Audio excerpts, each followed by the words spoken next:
The USS Defiant drifted silently through the void, its metal hull gleaming under the light of distant stars. Inside the command center, Captain Alan Wright stood with his hands clasped behind his back, his gray eyes fixed on the main screen. At 53, he had spent most of his life serving in Earth's Navy before transferring to the newly formed Space Force. The wrinkles around his eyes deepened as he frowned. "Status report," he said, voice steady despite the tension in the air. Lieutenant Susan Miller looked up from her console. Her dark hair was pulled back in a practical ponytail, and shadows under her eyes revealed the long hours she had spent, fine-tuning the ship's systems. "The Nova cannon is at 93% calibration, Captain. I need another 6 hours to complete the final adjustments." Wright nodded. "You have 4. Susan didn't argue. She knew what was at stake. The Defiant was humanity's first true interstellar warship. From the outside, it looked simple, almost primitive, compared to the sleek vessels of older galactic civilizations. This was partly by design. Hidden beneath layers of ordinary-looking hull plating was the most advanced weapon humans had ever created. Only 7 people on the entire ship knew of its existence, and only 3 understood how it worked. "Sir," called out Communications Officer Greg Peters, "we're receiving a transmission from the Kral flagship." Wright straightened his uniform. On screen, the image of Admiral Zortak filled the display. The alien's scaled skin shimmered with an iridescent green glow, and his 4 eyes blinked in an unsettling pattern. Behind him stood several other Kral officers, their mandibles clicking in what the humans had learned was their expression of amusement. "Captain Wright of Earth," Zortak said, his translator making his voice sound metallic. "Your journey ends here. The Kral Empire claims this sector and all resources within it." Wright kept his expression neutral. "Admiral, we come in peace, as representatives of Earth. We seek only to establish diplomatic relations with—" "Silence," Zortak interrupted. "Your species is young and ignorant. You venture into space with your pitiful technology, thinking you deserve a place among the stars." He gestured to someone off-screen. "Observe." The view changed to show a massive fleet of Kral warships surrounding the Defiant. 30 vessels, each 5 times the size of the human ship, their weapons visibly powered and ready. "1 human ship," Zortak continued, "against 30 of our finest warships. Your defeat is certain. Surrender now, and perhaps we will allow some of your crew to live as servants." In the background, Wright could hear the clicking laughter of the Kral officers. His jaw tightened, but he maintained his composure. "We request time to consider your terms, Admiral." Zortak's upper eyes narrowed. "You have 12 Earth hours. Use them wisely." The transmission ended. The command center was silent for a moment before Diplomatic Officer Jack Brown spoke up. "Captain, I've studied their culture. This display of force is standard Kral procedure. They believe intimidation is the most efficient path to victory." Jack was younger than most of the senior staff, with kind eyes and an earnest face that made him easy to trust. He had spent years studying alien cultures in preparation for humanity's first contact. "And if intimidation fails?" Wright asked. "They resort to overwhelming force," Jack admitted. "They've conquered 7 other species this way." Wright turned to Security Chief Linda Rodriguez. "What's your assessment?" Linda's expression was grim. Her hand rested instinctively on her sidearm. "Their weapons are locked on us from multiple vectors. Standard tactics would give us a survival probability of less than 5%. Then we'll need to be anything but standard," Wright said.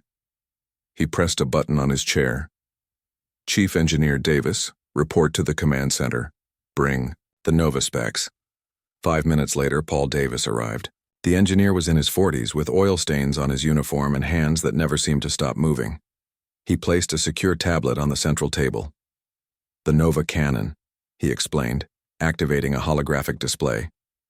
"Unlike anything in known space, it doesn't fire conventional energy or projectiles. It creates a controlled tear in space-time that can be directed at a target. In simple terms," Susan added, joining them at the table, "it doesn't destroy matter. It removes it from our reality." Jack looked alarmed. "That's..." That's beyond anything we've seen from even the most advanced civilizations. That's the point, Wright said. Humanity couldn't match the firepower of species that have been spacefaring for thousands of years. So we found a different approach. Paul zoomed in on part of the schematics. The problem is, we've never fired it at full power. The energy requirements are enormous and the calibration has to be perfect. One mistake and we could tear a hole in space that consumes our ship too. Wright considered this information. We need more intelligence on their ships. Specifically, their shield configurations. As if on cue, Intelligence Officer Lisa Carter entered the command center. Unlike the others in their navy blue uniforms, Lisa wore civilian clothes, part of her cover as a diplomatic aide. Her actual role was known to only a few. "Captain, I've been analyzing the Kral transmissions," she said. "They're overconfident, sending unencrypted status reports between ships.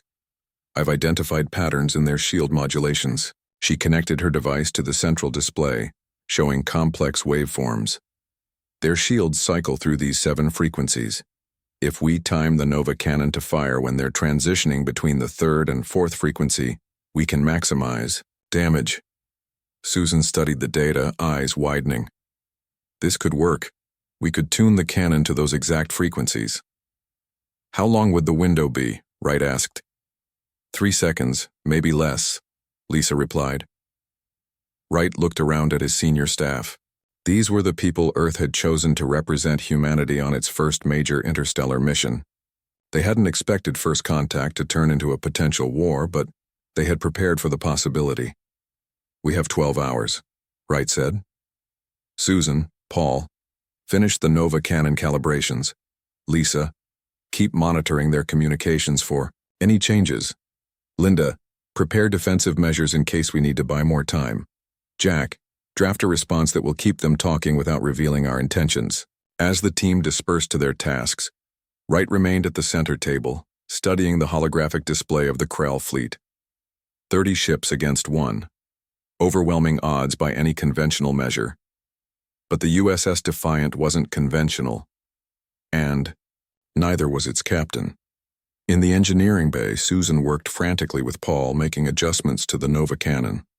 The massive device took up nearly a third of the ship's interior space, though from outside the Defiant looked like a simple exploration vessel.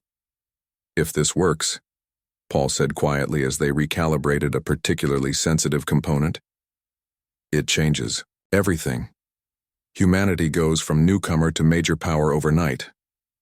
Susan nodded, her expression serious. "And if it doesn't work, no one on Earth will ever know what happened to us." They continued working as the Defiant drifted in space, surrounded by the Kral fleet, the countdown to their deadline ticking away. 6 hours had passed since the Kral ultimatum. The mood aboard the USS Defiant grew more tense with each passing minute. Captain Wright sat in his private quarters, reviewing the data on the Kral Empire that Earth's intelligence services had gathered. The information was limited. Humanity had only learned of the Kral's existence 3 months ago through intercepted communications. A soft knock interrupted his thoughts. "Enter," Wright called. Jack Brown stepped inside, carrying a data pad. The diplomatic officer looked tired but determined. "Captain, I've prepared several response options," Jack said, handing over the pad. "But I need to express my concerns. Using the Nova cannon could have serious diplomatic consequences, even if it saves us. We'd be revealing military technology that other species might consider too dangerous to exist." Wright nodded slowly. "I understand your concerns, Jack, but what alternatives do we have? We could surrender as they demand, but negotiate terms that allow us to report back to Earth. Our surrender would buy time for Earth to prepare defenses." Wright considered this. "And how many other species would the Kral conquer in that time? The reports suggest they're expanding rapidly." Jack's shoulders slumped slightly. 7 species in the last 30 Earth years. None of them had technology that could stand against the Kral fleet. Which is precisely why we developed the Nova cannon. Wright stood and walked to the small viewport in his quarters. The stars looked peaceful, belying the danger surrounding them. Sometimes peace requires the capability for overwhelming force. I just hope we don't become what we're fighting against, Jack said quietly. Wright placed a hand on the younger man's shoulder. That's why we have people like you on this mission, Jack, to remind us of our humanity. The captain's communication device beeped. Right here. Captain, it's Lisa. You need to come to the intelligence center immediately. 5 minutes later, Wright stood in the small, secure room that served as Lisa's office. Screens displaying crawl ship movements and communication patterns lined the walls. What am I looking at? Wright asked. Lisa pointed to a particular display. The Krall aren't just threatening us, they're broadcasting our situation to at least 15 other species. They're using us as an example. Wright's expression darkened. Show me. Lisa pulled up a translated broadcast. Admiral Zortak's face appeared, his mandibles spread wide in what they now recognized as a gesture of superiority. Observe, honored representatives of the Galactic Council, Zortak was saying. Another primitive species ventures beyond their cradle, only to discover their insignificance. The humans and their single pitiful vessel will soon join the list of those who serve the Krall Empire. I invite you all to witness their surrender ceremony in 6 hours. The recording ended. Wright's jaw tightened. They're turning this into a spectacle, he said. Lisa nodded. It gets worse. I've detected signals indicating that representatives from at least 12 species are en route to observe our surrender. The Krall are making this a galactic event. Wright was silent for a long moment. Then he straightened. Get Susan and Paul on the line. I need to know if the Nova cannon is ready. In the engineering bay, Susan and Paul had been working non-stop. Components that normally would have taken weeks to calibrate were being rushed into operation. Susan's hands were steady despite her exhaustion as she made microscopic adjustments to the cannon's targeting system. When the captain's call came through, she wiped sweat from her forehead before answering. Miller here, Captain. Status report on the Nova cannon? Susan exchanged a glance with Paul. We're at 97% calibration. The power systems are ready, but the targeting matrix still needs fine-tuning. How long? 4 more hours. To be certain, Paul cut in. We could fire now, but the precision would be compromised. We might hit some of their ships, but not all of them. And we'd only get 1 shot, Susan added. The power drain will leave us vulnerable for at least 30 minutes afterward. Wright's voice was firm. You have 3 hours. The Krall are making this a public display. Representatives from other species are coming to watch our surrender. Susan's expression hardened. We'll be ready, sir. As they returned to work with renewed determination, Linda Rodriguez entered the engineering bay with 4 security officers. Captain's orders, she explained. We're to secure this area. Intelligence suggests the Krall might have spies among the other species. We can't risk information about the cannon leaking. Paul nodded gratefully. The additional security would allow them to focus entirely on their work. On the bridge, Greg Peters monitored incoming communications. Captain, we're receiving multiple hails from vessels approaching the area. They're requesting permission to observe us. Wright's expression was grim. Put me through to Admiral Zortak. Moments later, the Krall Admiral's face appeared on screen. Have you come to accept your inevitable defeat, human? Wright kept his voice steady. Admiral, we notice you've invited quite an audience to our discussion. Zortak's mandibles clicked rapidly, their equivalent of laughter. Of course. Such moments are educational for the galaxy. When species learn their place quickly, it prevents unnecessary bloodshed. I see. And these observers, they're representatives of the Galactic Council? Some are, yes. Others are independent powers who understand the benefits of Krall protection. Zortak leaned closer to the screen. Your time grows short, Captain Wright. Will you surrender with dignity, or must we destroy your vessel? Wright appeared to hesitate. We request an extension. Another 12 hours to prepare our crew. The Krall Admiral's 4 eyes blinked in sequence, a sign of amusement. Your delay tactics are transparent, human, but I am feeling generous. 6 more, hours no more. Use them to prepare your formal surrender speech. Make it appropriately humble. It will be broadcast throughout the galaxy. The transmission ended. Wright turned to his bridge crew. That gives us 9 hours total, enough time to complete the cannon calibrations and for the audience to arrive. His voice was quiet but firm. The Krall wanted to make an example of humanity. They'll get their wish, though not in the way they expect. In the hours that followed, more alien vessels arrived. They maintained a respectful distance from the Krall fleet, but positioned themselves for optimal viewing. The Defiant was completely surrounded by 30 Krall warships in an inner circle and by dozens of observer vessels in an outer ring. In the engineering bay, Susan made the final adjustment to the targeting system. Her hands were steady, despite having worked for nearly 20 hours straight. "It's done," she said, looking up at Paul. "The Nova cannon is ready." Paul ran a final diagnostic. "Power systems at full capacity. We can fire on your command, but remember, we get one shot. After that, the power core will need time to recharge." Susan nodded and reached for her communicator. "Captain, the Nova cannon is ready." Wright's voice came through clearly. "Excellent work. Report to the bridge. It's time to show the galaxy what humanity is capable of." As Susan made her way to the bridge, she passed crew members preparing for possible combat. Some looked afraid, others determined. All of them knew that the next few hours would determine not just their fate, but potentially the future of Earth's place among the stars. The final countdown had begun. At Una, the bridge of the USS Defiant hummed with quiet tension. Susan took her position at the weapons console, hands hovering over the specialized controls that would activate the Nova cannon. Captain Wright sat in his command chair, outwardly calm, despite the weight of responsibility on his shoulders. "Visual of the surrounding space," Wright ordered. The main screen displayed their situation. The 30 Krall warships had arranged themselves in a perfect circle around the Defiant. Beyond them, dozens of observer vessels from various species maintained position, their sensors undoubtedly recording everything. "Communications coming in from the Krall flagship," Greg announced. "On screen," Wright said. Admiral Zortak appeared, his scaled skin gleaming under the lights of his command center.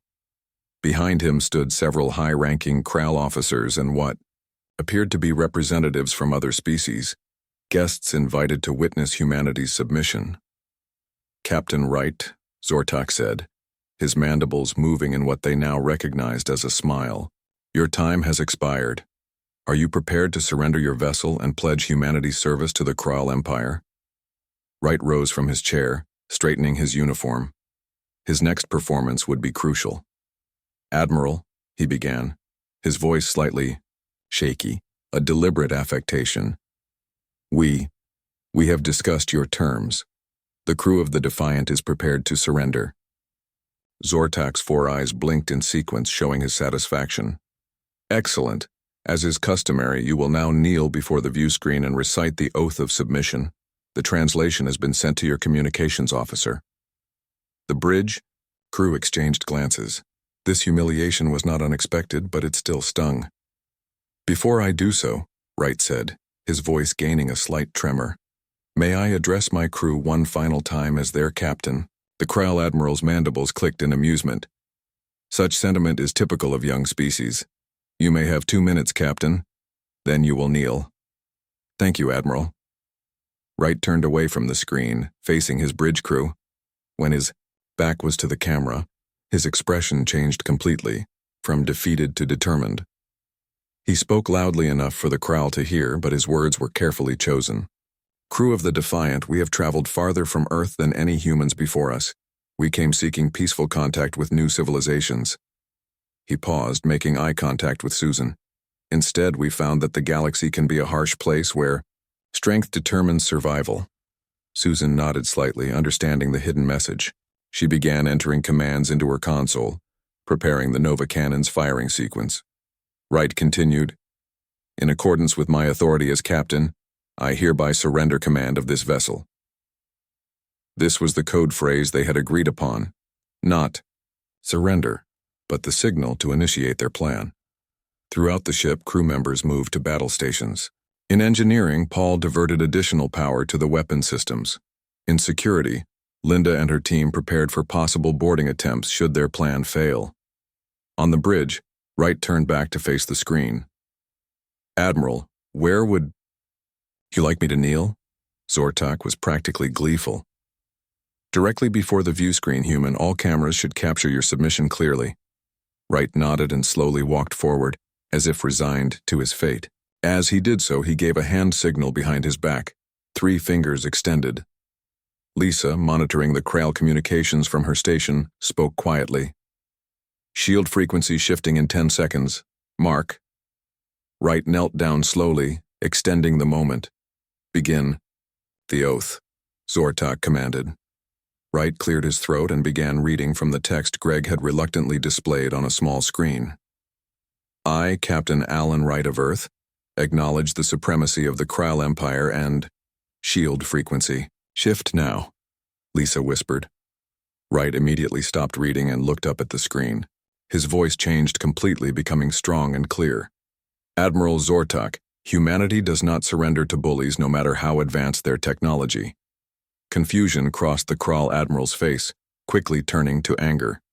"You dare, in fact," Wright continued, rising to his feet, "we believe it's time to show you exactly what humanity is capable of." He turned slightly. "Ms. Miller, unveil our response." Susan's fingers flew across her console. "Nova cannon powering up. Target locked." On the outside of the Defiant, panels shifted and sections of the hull reconfigured. What had appeared to be a standard exploration vessel suddenly revealed its true nature, as sections slid away to expose the massive emitter of the Nova cannon. "What is this?" Zortak demanded, mandibles flaring in alarm. "Open fire. Destroy them immediately." But the Kral ships were caught off guard. Their weapons officers scrambled to target the suddenly transforming human vessel. "Nova cannon at full power," Susan reported, her voice steady despite the enormity of what was about to happen. "Firing in 3, 2, 1. The bridge lights dimmed as massive amounts of power were channeled into the weapon. For a brief moment, nothing seemed to happen. Then a focused beam of intensely bright energy, not light but something that distorted space itself, erupted from the Defiant's bow. The beam struck the Kral flagship directly. There was no explosion, no fire, no conventional destruction. Instead, the massive warship simply ceased to exist, along with a perfect cone-shaped section of space extending outward from the Defiant. The energy continued onward, passing through exactly 28 Kral warships in its path. Each vessel disappeared instantly upon contact with the beam. No debris, no radiation, no sound. Just empty space where mighty warships had been moments before. After exactly 5 seconds, the beam shut off. The bridge was silent, except for the sound of the cooling systems working overtime. "Status report," Wright said quietly. Susan checked her readings. "Nova cannon discharge complete. Power systems at 12% and recovering." She looked up, her expression a mixture of awe and horror at what they had just done. 29 Kral ships removed from our space-time continuum.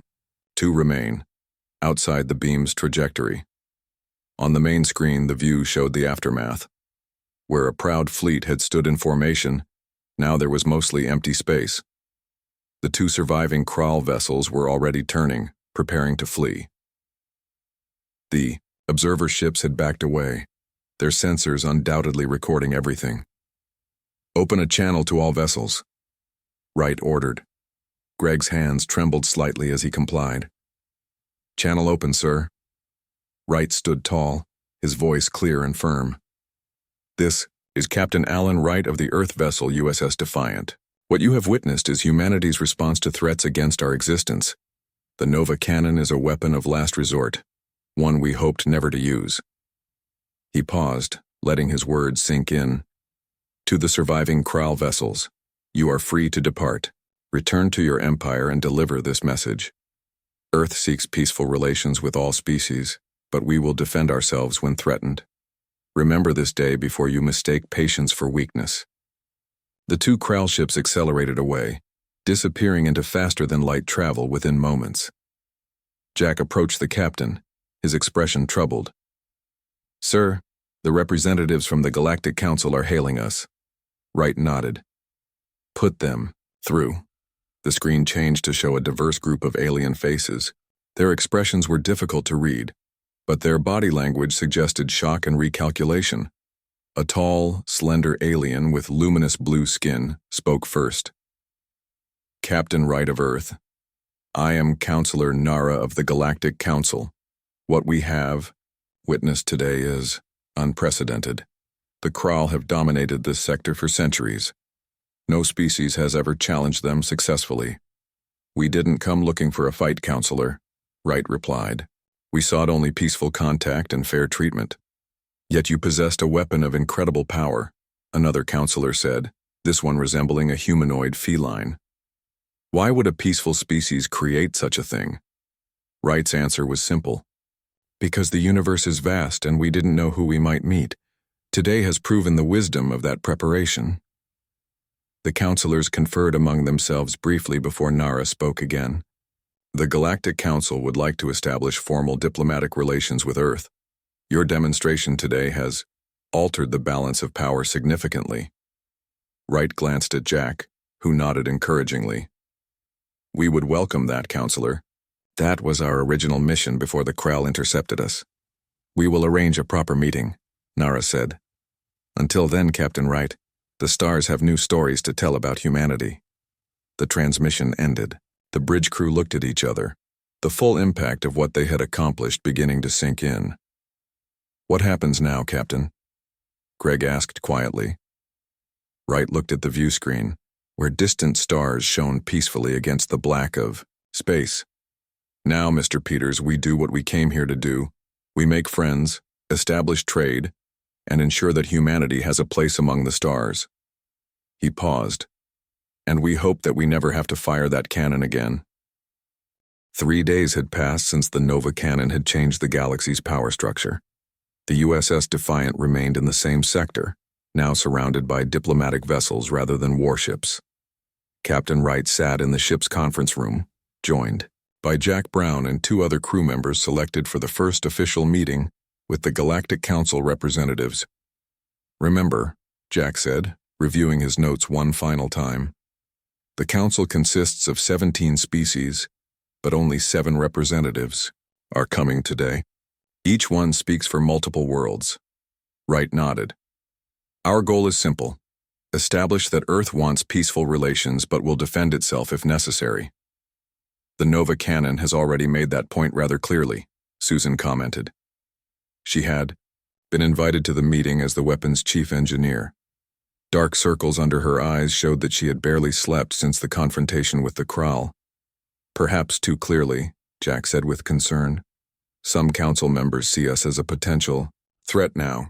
The door chimed and Greg's voice came through the intercom. Captain, the council representatives have docked. They're ready to come aboard. Send them in, Wright replied, standing. The others followed his example. The door slid open to reveal 7 aliens of remarkably different appearances. Counselor Nara, the tall, blue-skinned being who had first contacted them, led the group. Behind her came representatives with features ranging from insectoid to reptilian to vaguely humanoid. Captain Wright, Nara said, extending her 4-fingered hand in a gesture she had clearly researched.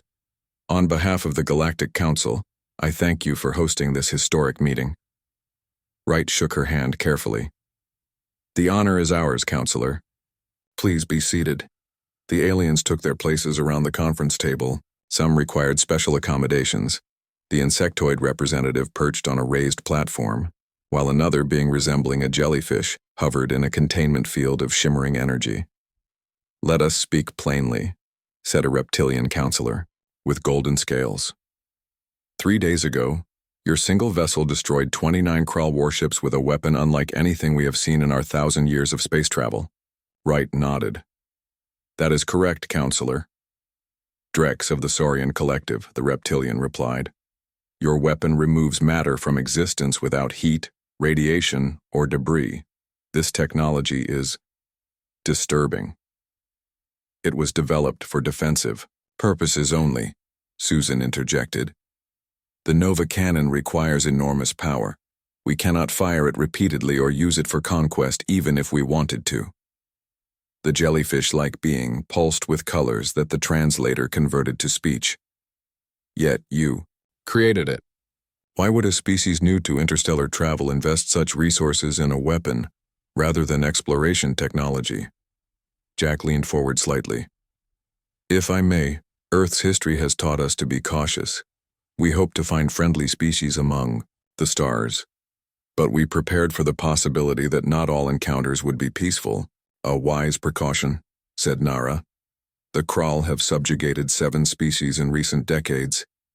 None could stand against their fleet. Until now, added a small, furry counselor with large eyes. My people, the Voth, have suffered Krall raids for generations. What you have done will change the status of many worlds.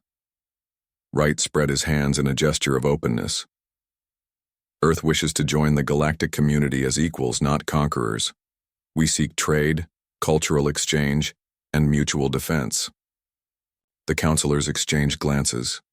Drek spoke again. Fine words, Captain, but actions speak louder. The Krall Empire is in turmoil. The 2 ships that escaped your weapon have spread the news.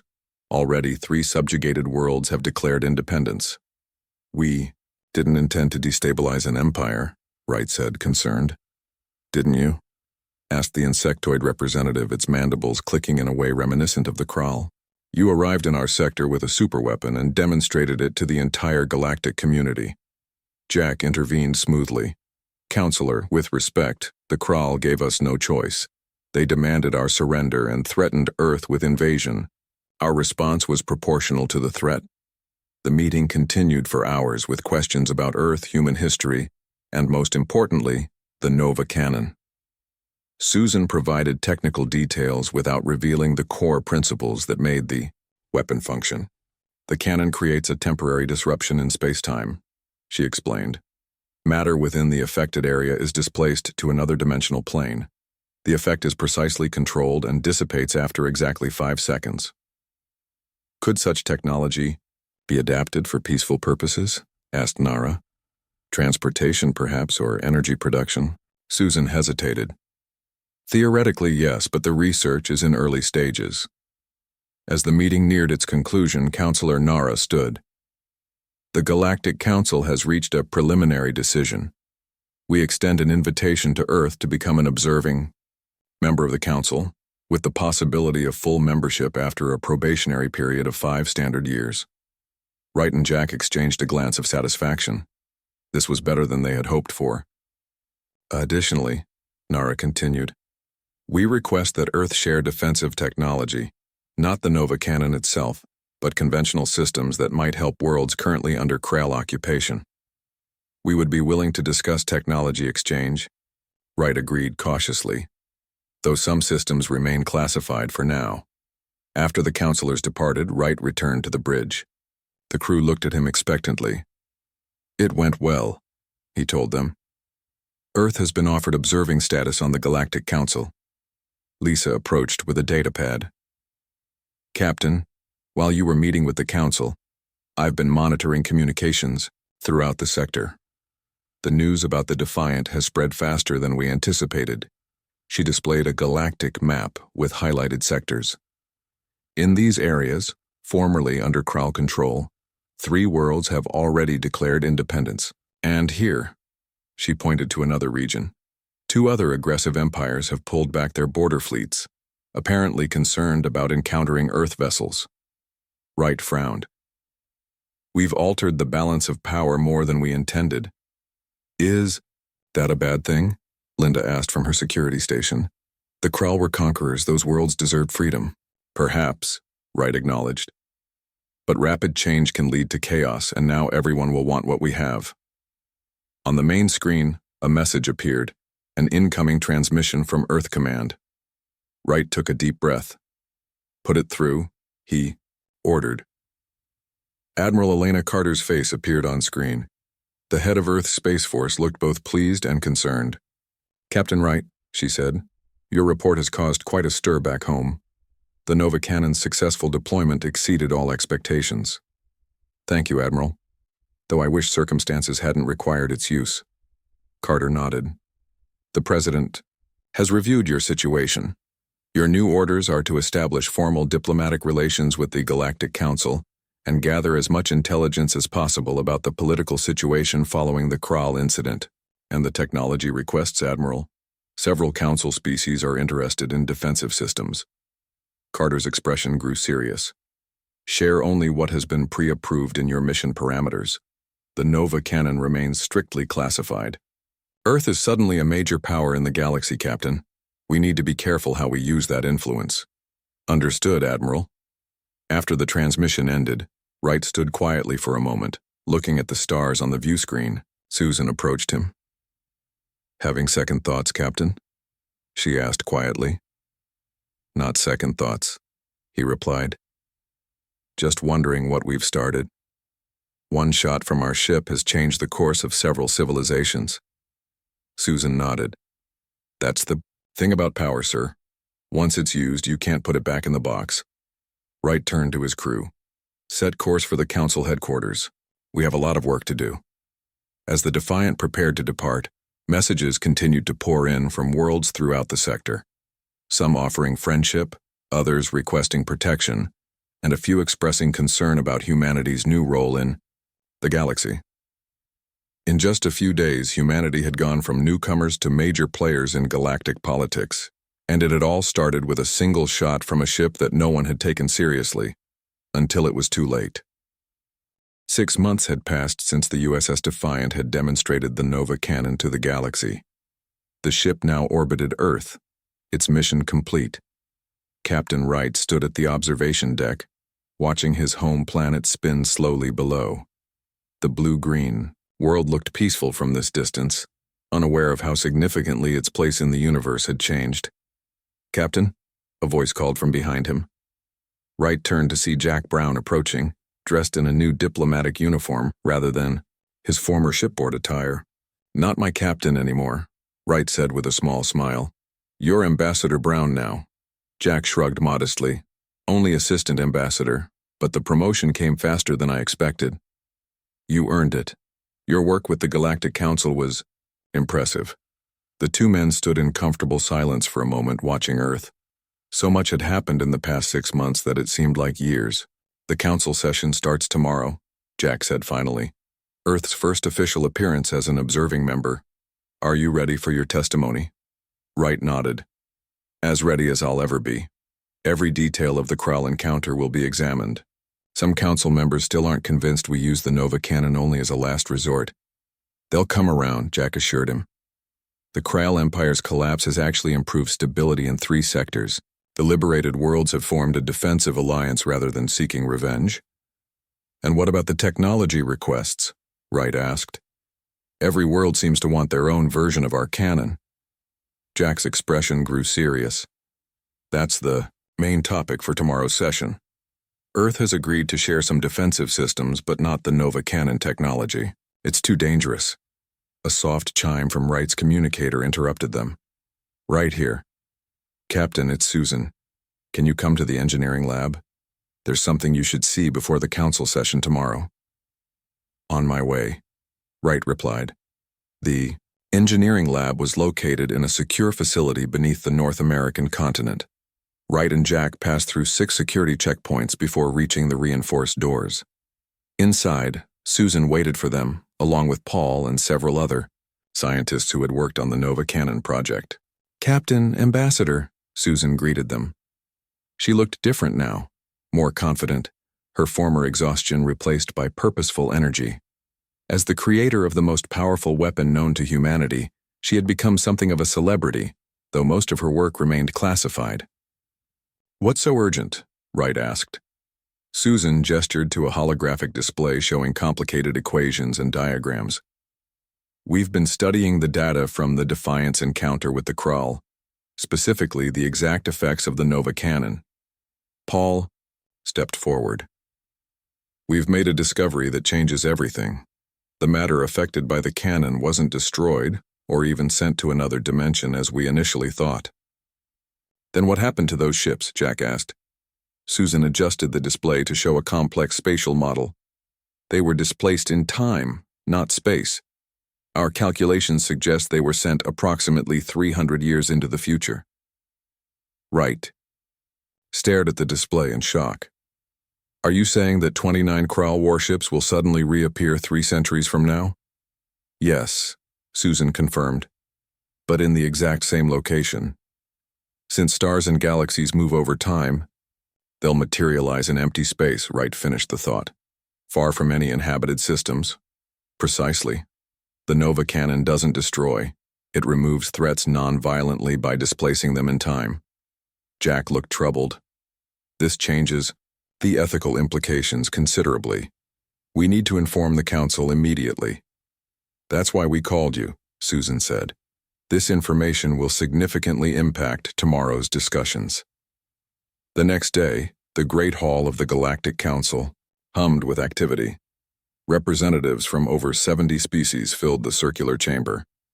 Earth's delegation sat in the observer section, a significant honor for a species so new to interstellar politics. Councilor Nara called the session to order. Today we welcome Earth as an observing member of the Galactic Council. In the 6 months since the Kral incident, humanity has demonstrated both technological prowess and diplomatic wisdom. She gestured to the Earth delegation. Captain Alan Wright, who commanded the USS Defiant during the encounter with the Kral fleet, will provide testimony regarding the Nova Cannon and humanity's defensive policies. Wright approached the central platform. Looking out at the assembled representatives, he was struck by the diversity of life in the galaxy. Some species resembled humans in basic form, while others were utterly alien, crystalline entities, energy beings contained in mechanical suits, and life forms based on elements humans had never encountered.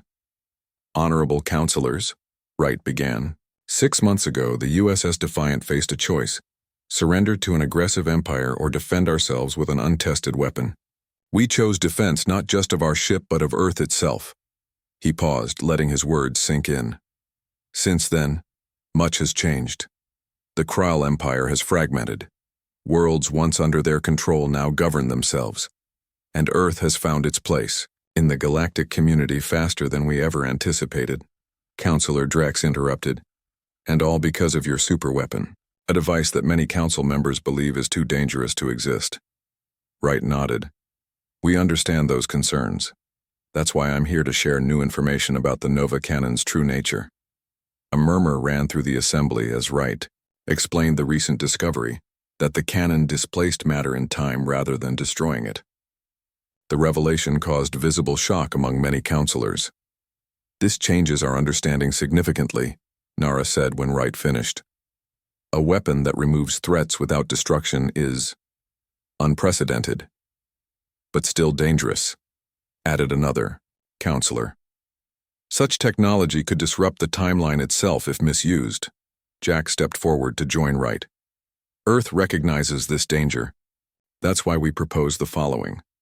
Earth will maintain the Nova Cannon as a defensive system only, never to be used in conquest. We will establish a joint research program with Council scientists to explore peaceful applications of temporal displacement technology.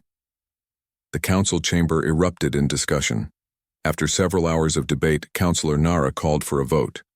The Council accepts Earth's proposal, she announced when the results were tallied. Furthermore, we extend an invitation for Earth to join as a full member, waiving the traditional probationary period. The Earth delegation exchanged surprised glances. This was far more than they had hoped for. Later, as they prepared to return to Earth with the news, Wright found Susan waiting near their shuttle. I heard the Council's decision, she said. Congratulations. This is largely thanks to your work, Wright told her. Not just creating the cannon, but discovering its true nature. Susan smiled slightly. I've been thinking about the future. The Nova Cannon technology could revolutionize space travel, energy production, even medicine. Temporal displacement could solve problems we haven't even identified yet. And create new ones, Wright cautioned. That's why we need to be careful. Power like this comes with responsibility. Wright nodded in agreement. 6 months ago, the Kral laughed at our Feeble Warship. That laughter stopped when we fired once and their fleet disappeared. But the real test isn't winning a battle. It's what we do with the peace that follows. As they boarded the shuttle to return to Earth, Wright looked out at the stars.